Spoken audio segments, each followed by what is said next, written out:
This edition of Race Weekend takes us back to the 12th and final leg of the 2025 Race Motorsports Club National Slalom Series held at Robinson Star Mills, Pampanga, which decided who was to be crowned the Slalom King for 2025.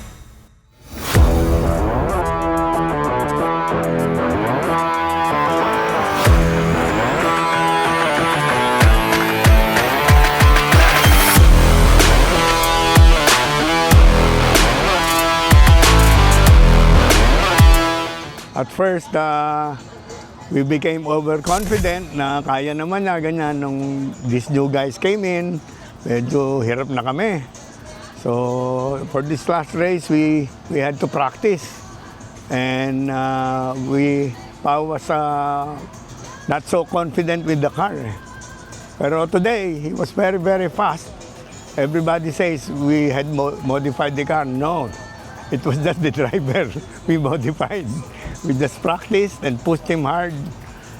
And bravery, that's the important thing, bravery. Buwis buhay na eh.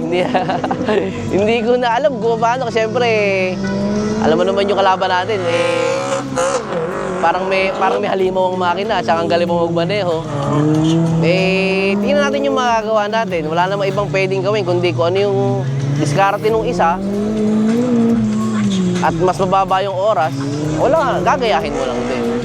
Ganun mangyayari.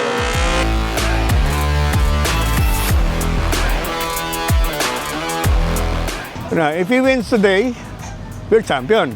If he becomes second place, he's champion. If he becomes third place, we're tied with dalawa sila magiging driver Slalom King. Dalawa sila ni Richard. Kung mag-third. Lamang si Pawi ng 10 points. Ang kailangan mangyari is mag-first ako, mag-third siya.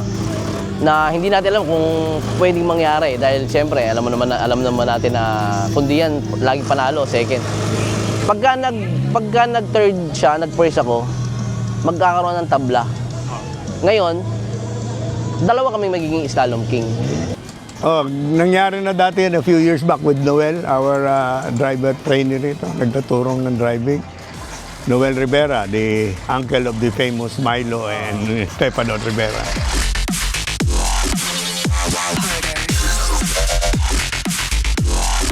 Titingnan kung anong pwedeng gawin. Kasi under power talaga kami kasi halos 200 horsepower lang kasi yung kotse. Sa 84 na bore, which yung sa kanila is 86, medyo makikita nyo naman sa power, madirig nyo naman sa power na pag tumakbo yung kotse, maalam nyo kung paano. Kaya adjustment na lang sa driving ngayon. Pagka inabot, swerte. Pagka hindi inabot, bawi next year. We just check out the sectors, no? Tinitingnan namin time.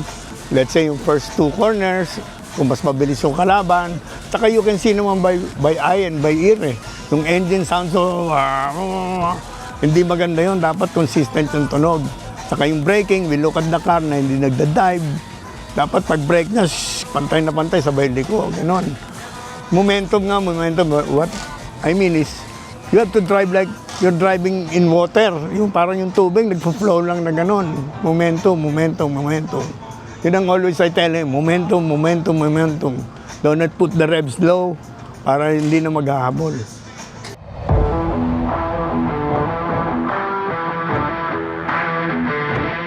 Ngayong last round po, standing ko fourth po. Pwede ko po makuha ngayon, third po talaga yung habol po kasi namin sa year po ngayon kasi bagong buo yung kotse. Siyempre, hindi naman po kami high hopes na mataas mag-set ng goals kaya third lang po talaga habol namin. Pero kung matsambahan po namin na mas maganda, yun po. Medyo mababay, hindi naman po ako nag-aim ng masyadong mataas. As long as masaya ako. Next year, yung aiming ko po maging novice driver of the year. Dito pa rin sa Slalom. Opo.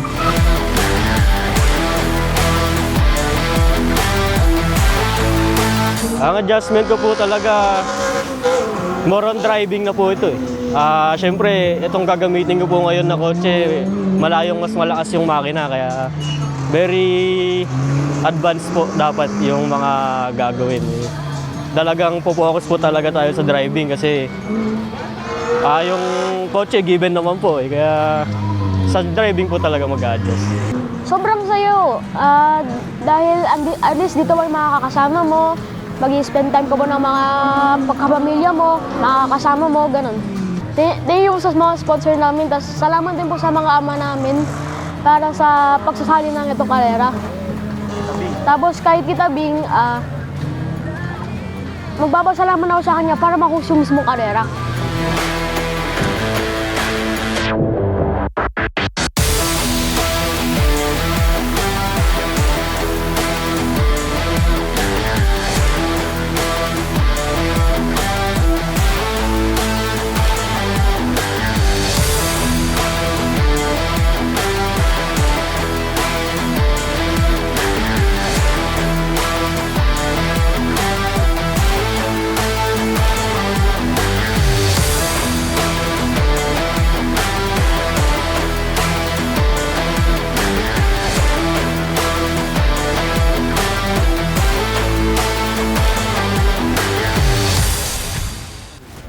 The 2025 Race Motorsports Club National Slalom Series witnessed a tightly fought battle for the Slalom King title, ultimately won by Pawi Base. We expect the 2026 slalom season to be just as exciting, with the series celebrating its 40th year.